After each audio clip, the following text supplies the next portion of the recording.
문제 3번 가보겠습니다. 3번 문제가 좀 만만치 않습니다. 생각해보면. 이게 세무회계적인 관점으로 하면 글을 뭐로 써야 될지 모르는 문제예요. 이게 저는 개인적으로 잘 낸 문제라고 생각하진 않아요. 이 문제가. 자, 가보겠습니다. 엄청 못 낸 문제는 아니야. 나도 이 정도 내긴 쉽지는 않은데 뭐 주제가 일단 그래. 주제가 너무 교수님 생각이 있겠지. 자, 한번 볼게요. 발행 주식 총수가 100주입니다. 100주. 그리고 주당 액면가액 2억 원. 주당 발행가액 3억 원. 자본금 200억입니다. 맞죠? 자본금 200억이 한 주당 2억 원이니까 100주. 그리고 발행가액 3억 원. 영리내국법인 주식회사 A는 2010년에 주식 발행 액면 초과액을 전부 자본에 전입하여 무상주를 교부합니다. 그럼 이거 여러분은 시험장 가서 이게 회계 처리해보면 그냥 금방 되는 거 아니야. 사실 생각해보면. 이렇게 되는 거지. 자본금이 얼마 있어? 자본금 200억.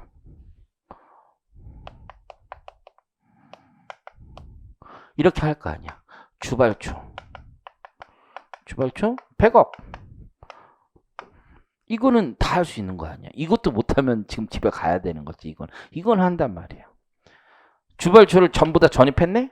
응, 전부 전입했네. 됐네.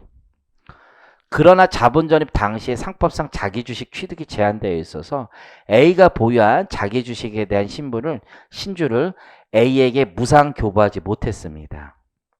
따라서 거주자인 다른 주주들이 자기 주식 지분에 대하여 무상으로 교부될 신주에 대하여 초과 발정을 받았다는 얘기예요. 그리고 그 A는 블라블라가 있습니다. 자, 그 뒤에 건 어차피 다른 문제니까.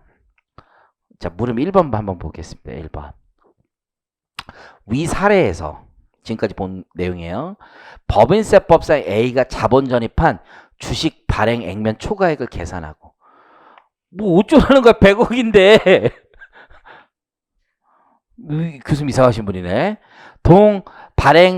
주식 발행 액면 초과액이 입금에 산입되는지 여부. 입금? 주발초를 자본에 전입하면 입금이 아닌데. 한 줄.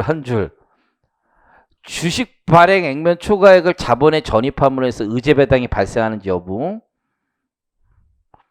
이거는 좀 쓸말이 생겼네. 왜냐면 자기 주식이 있으니까. 그죠?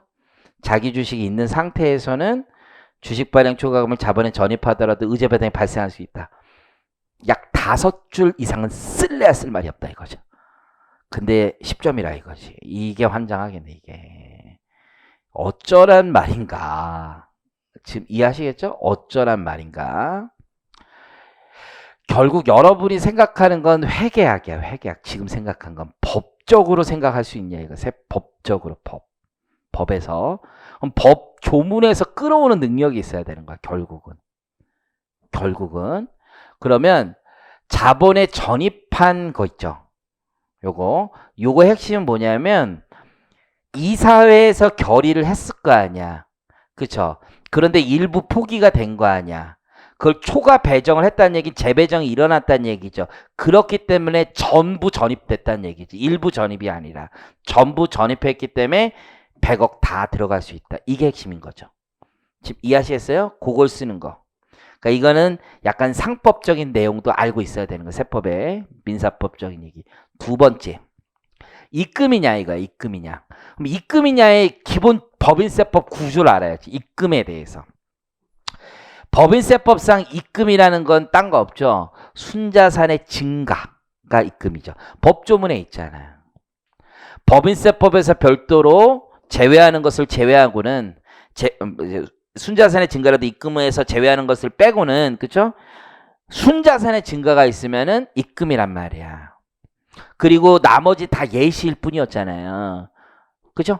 오히려 입금으로 특별히 조항을 가지고 있는 게 3개밖에 없다고요. 그게 유가증권의 저가 매입, 간주, 외국 납부세액, 동업기업 과세, 15조 이항에 3개 있어. 걔만 순자산 증가가 없더라도 입금이야. 그래서 원칙적으로 법조문은 단순하게 그냥 순자산 증가라고 돼 있다고. 조문 한번 확인해 보겠습니다. 다음 페이지 가보시면 법인세법 15조에 입금이라고 되어 있단 말이에요. 입금의 범위. 그래서 입금은 자본 또는 출자의 납입, 이 법에서 규정하고 있는 것을 제외하고는 법인의 순자산을 증가시키로 인하여 발생하는 이익이다. 이해하시겠어요? 다른 얘기로 하면 이걸 자본에 전입할 때 입금이란 말은 법조문에 없다는 얘기야. 입금이 아니라는 말은 법조문에 없다는 얘기예요. 우리는 조문에서 뜯어오는 능력이 있냐 이거야. 누가 물어봤을 때. 지금 이해하시겠어요? 이게 상당히 난이도가 높은 거야. 주제가 그렇게 어려운 상법 주제를 너무 많이 끌어온 듯한 느낌이 있어서 그런데 난이도는 어려운 거야. 이렇게 생각해 보면 여러분들이 그냥 세무에게 생각하는 게 아니라 이해하시겠죠? 지금 이게 또 혼용되는 사람들도 많아요. 이게 보면은 이거는 과세되지 않은 거를 자본에 전입하니까 그건 의제배당이잖아. 의제배당. 주식을 받는 거랑 자체 법인이랑도 잘 모른단 말이야. 지금 우리가 연습된 거는 대부분 이걸 자본에 전입했을 때 받는 게 의제배당이냐. 그러니까 여러분들이 물으면 여기 동그라미 1, 2, 3번에서도 3번은 대충 쓸 말이 생각나는데 2번은 생각이 잘 안 나는 거야. 1번, 2번은. 뭘 물어봤냐 이런 생각이 든단 말이야. 이해하셨죠? 그러니까 우리가 나중에든 무슨 일을 할 때도 근거가 없이 그냥 막 적으면 안 돼요, 여러분. 불복을 하든 경정을 하든 조문이 뭐고 판례가 뭔지를 근거를 적고 적어야지. 그 사람들이 뭐라고 했어? 여러분 공무원 입장에서 생각해봐요. 법이 없는데 뭘 해줘? 근거를 어디서든 찾아와야 되는 거야. 그 찾는 능력이 중요한 거고. 그래서 얘는 뭐야? 결국은 순자산의 증거가 없는 거 명확하잖아요. 자본의 개정 대체일 뿐이 이게 순자산의 증거가 없는 거 명확하지. 그건 설명할 수 있잖아. 마지막으로 얘죠. 얘 의제배당이 발생하는지 여부. 얘는 어떻게 써야 되는 거야? 자, 물음을 잘 봐요. 주식 발행 이거 주식 발행 액면 초과액을 자본에 전입함으로써 의제배당이 발생하는지 여부.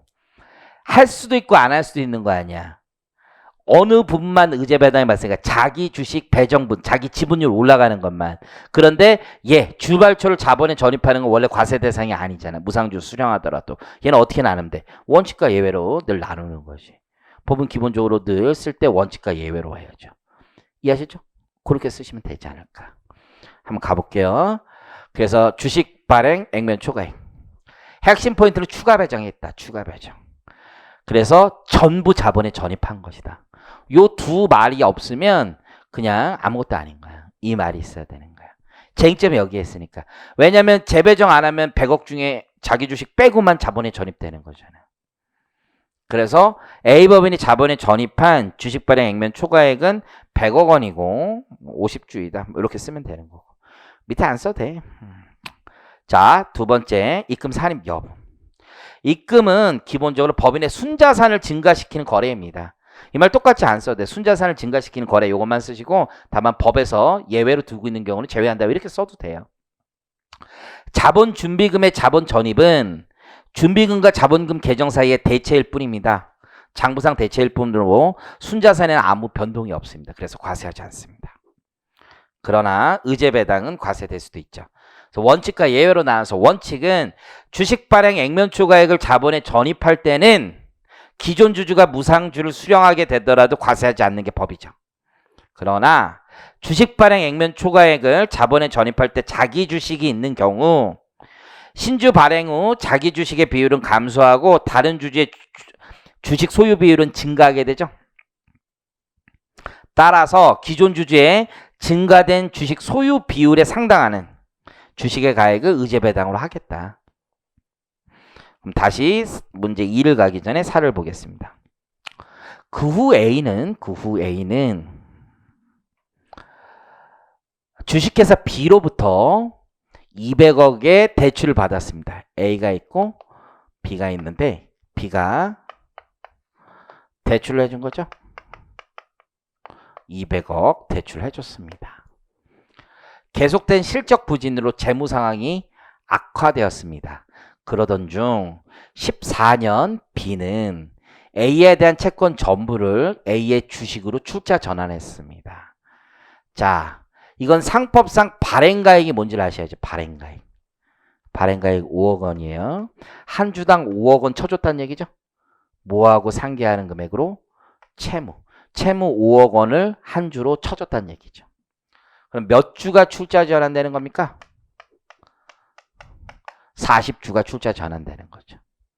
그래서 얘한테 몇 주 주는 거야? 40주. 요거는 세무회계 할 때도 하는 거니까. 그래서 발행가액의 의미 정확하게 이해하느냐. A는 그래서 결국은 40주로 대체를 한 거고, 그렇죠? 그래서 발행가액은 주당 5억으로 쳐서 해준 거고. 근데 주당 시가가 얼마야? 시가가 3억인가요? 3억? 3억이잖아. 회사 입장에서는 부채 소멸은 200억이 되는데 신주 발행은 120억에 불과한 거죠. 그러면 80억 모은 거죠. 그게 채무 면제액이 되겠지. 이해하시겠죠? 그리고 그와 함께 주식 발행 초과금의 액면과 시가의 차익이죠. 그거 뭐 그런 게 있겠죠. A는 이로 인해 출자 전환 채무 면제액의 일부를 현재까지 공제되지 않은 2020 사업년도에 발생 2월 결손금 보전에 충당했습니다. 충당. 이해하시겠죠? 그러면 얘는 발생 기간에 제한이 없죠. 그건 아실 거고. 물음 2로 가보겠습니다. 물음. 위사례에서 B의 출자 전환으로 A에게 발생한, 자, 여기 출자 전환, 피출자 법인이죠.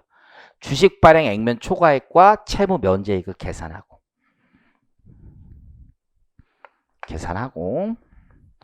자, 아까 물음 1하고 2의 차이를 한번 여기 보면서 봅니다.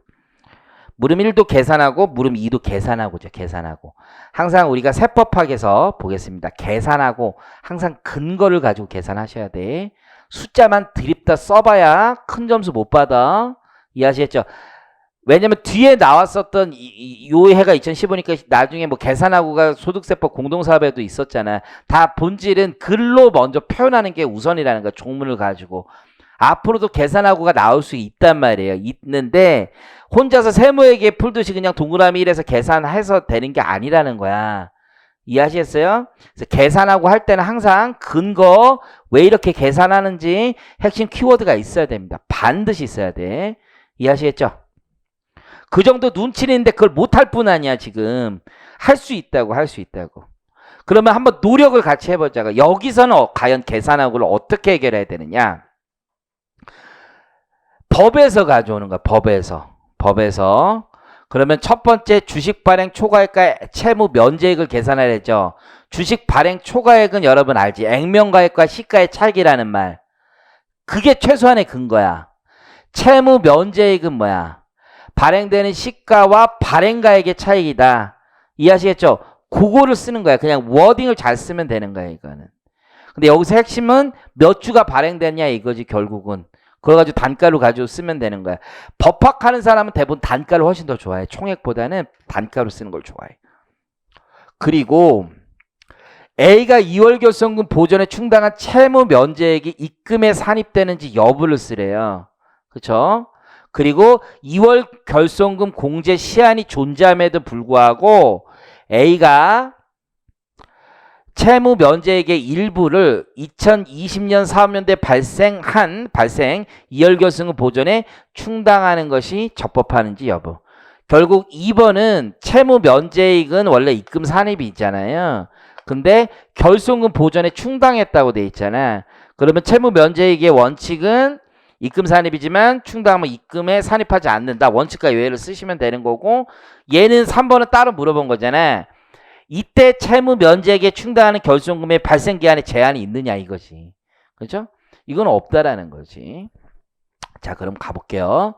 저는 그냥 이렇게 했어요. 사람마다 다르게 해도 돼요. 근데 키워드는 좀 있었으면 좋겠다. 그래서 발행 주식수는 채무액을 발행가액으로 나누는 겁니다. 그래서 총 발행 주식수는 40주예요. 제가 왜 이렇게 쓰냐면 상법은 이런 식으로 계산을 하거든. 이런 식으로. 그런 다음에 주식 발행 액면 초과액, 채무액보다 낮은 가치의 주식으로 출자 전환하여 신주를 발행하면 신주의 시가와 액면가액의 차액만 주발초라 이거죠. 그래서 이렇게 나오고, 계산 근거 저런 식으로 단가가 주어졌으면 단가로 계산하셔서 주식수 곱하는 게 깔끔해 보여요. 진짜. 채무 면제액은 80억이다. 그래서 면제받은 채무액과 발행 주식의 시가와의 차익이다. 80억이다. 자, 입금 산입 여부. 그래서 이게 원칙이고 이게 예외인 거야. 왜 입금이냐? 그것도 설명할 수 있어야 돼. 법인세법 왜 입금이냐? 겁나 쉬워. 순자산의 증가. 아까 방금 물음이라서 했잖아. 이 정도는 이제 응용되겠지. 왜 입금이냐고요? 한우가 한우인 걸 물어본 거야. 한우는 한우 맛이 나기 때문에 한우죠. 미안해. 대장금 안 봤어? 너무 차이가 커? 어쨌든 출자 전환으로 발생한 채무 면제액은 순자산이 증가한단 말이야. 채무가 줄어들고 자본이 올라가잖아. 순자산의 증가. 뭐 더 이상 말이 필요 없습니다. 입금에 해당합니다. 그러나 다시 예외가 생기는 거지. 여기 채무 면제액을 2월 결손금의 보전 충당하면 입금에 산입하지 않는다라는 별도의 조문이 있는 거죠. 왜? 법인세법 순자산의 증가는 입금이라고 해놨지만 법인세법에 별 다른 조항이 있으면 그에 따른 거잖아요. 거기에 있는 것을 제외하고는 입금 불산입으로 정한 것을 제외하고는 순자산의 증가를 입금이라니까 다른 조문이 있는 거 아니야. 다른 조문이. 그죠? 입금에 산입하지 않는다는 조문. 자, 세 번째. 공제 시한. 잘 봐. 이것도 여러분 머릿속에 너무 빠른 거야. 잘 생각해보면 2020년 사업문제 발생한 결손금 보전에 충당하는 것이 적법한지 여부. 그러면 여러분이 쓸 말이 없다는 건 이런 거야. 잘 생각해봐. 이렇게 나왔는데 결론만 너무 빨리 생각하는 거지. 다시 한번 결론만. 이거 되는데? 근데 그 찰나를 다시 한번 되는데 전에 안 될 수도 있냐를 생각해 보세요. 잘 안 되면. 안 될 수 있냐고요? 왜? 다 되는데? 이것만 생각하지 말고. 그렇지? 원래는 뭐가 안 되는 게 있는 거지. 왜? 이월결손금 10년 동안만 쓰는 거잖아. 그걸 쓰고 다시 여기로 와야 되는 거지. 그게 테크닉인 거야. 그게 설명을 누구에게 해본 적이 없는 사람은 몸으로 체화가 안 돼 있는 것 같아. 내가 보기에는. 나는 클라이언트랑 나 아까도 이제 피곤해. 전화를 한단 말이야. 그러면 설명을 어떻게 하냐면 클라이언트가 뭐 되냐고 물어봐. 그러면 항상 원칙과 예외로 진짜 설명한단 말이야. 그냥 얘기하는 거야. 이게 원래는요. 이렇게 출발한단 말이야. 원래는요. 이렇게 하면 안 되는데 이런 경우 된다고 많이 얘기를 해요. 근데 제가 보기에는 그건 안 돼요. 이렇게 얘기를 했거든. 이거지. 보험회사에서 와가지고 그런 얘기를 하는데요. 그럼 나중에 이제 화가 나면 보험회사 가요, 가. 내가 이렇게까지 얘기하는데 클라이언트 나중에는 이게 이래서 원래는 이렇고 예외는 이렇습니다. 항상 그런 설명이 필요한 거야. 그럼 이월결손금이라는 말을 아무것도 모르는 사람한테 얘기를 해준다고 조금만 생각해봐. 그죠? 이월결손금이라는 거 원래 한 10년 이내 것만 되는 거예요. 무작정 쓸 수 있는 게 아니에요. 그럼 10년 지나면 버려도 됩니까? 아니요. 그건 또 아니에요. 이렇게 얘기하는 거란 말이야. 왜? 채무 면제액 요런 데 쓸 수 있으니까. 그런 문구의 능력인 거야, 결국은. 요게. 쉬운 문제일수록 그게 여러분들 되게 중요해. 특히 여러분 세무회계 주제는 더더욱 그런 것 같아요. 세무회계에 있는 거는 이게 빠른 시간에 빨리빨리 풀어야 된다는 거. 그거에 너무 집착하다 보니까 그냥 앞뒤 없이 그냥 타다닥 해서 그 앞뒤 없이 타다닥 틀리잖아. 그쵸? 그래서 이게 앞뒤가 있었으면 좋겠다 이가. 그래서 최첨평에 되게 많은 문구 중에 하나가 원칙과 예외를 좀 잘 써라 이런 말들이 있는 거예요. 그래서 각 사람도 소득에 대한 법인세 계산 시 과세표준에서 공제하는 이월결손금은 10년 이내 발생한 결손금에 하나는 게 원칙인데 채무 면제액을 이월결손금 보전에 충당하는 경우에는 10년 상관없다. 발생 시기. 그렇기 때문에 이건 괜찮다 이겁니다. 적법하다. 이해하시겠죠? 자, 물음 3번을 가볼게요. 3번 위사례에서 B는 금융실명제 및 비밀보장에 관한 법률 제2조 1호 규정에 의한 금융기관이에요. B. 예, 금융기관인데 A가 채무를 출자로 전환하는 내용이 포함된 경영 정상화 계획의 이행을 위한 협약을 B와 체결을 했대. 이거 법정 요건을 맞춘 거잖아. 과세 이연 요건을 맞춘 출자 전환인 건 알잖아. 공부를 많이 했으니까 그 정도는. 이월결손금 보전에 충당되지 않은 출자 전환 채무 면제액. 우리 그것도 알잖아. 순서대로 이월결손금 보전에 먼저 충당하고 향후 발생한 결손금과 충당할 수 있다라고 배웠지. 일단 할 수 있는 거야. 다 배웠어. 법인세 과세 문제를 설명하시오. 뭐야? 내가 다 아는 건데 물으면서 다 주고 뭘 설명하라는 거야. 이렇게 생각을 할 수가 있단 말이야. 근데 세법학에서 과세 문제라는 말이 뭐냐 이거야. 과세 문제.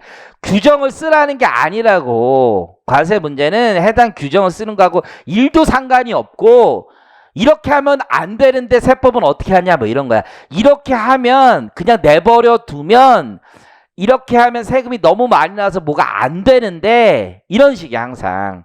혹은 이대로 내버려 두면 세금이 너무 안 나와서 안 되는데 이것도 있을 수 있고 내버려 두면 안 된다는 거지. 이해하시겠어요? 그것 때문에 법이 이렇게 나왔다. 이렇게 쓰면 되는 거야. 그럼 결국 이월결손금 보전 충당할 게 없으면 얘네들은 세금을 알로 내야 된다는 거지.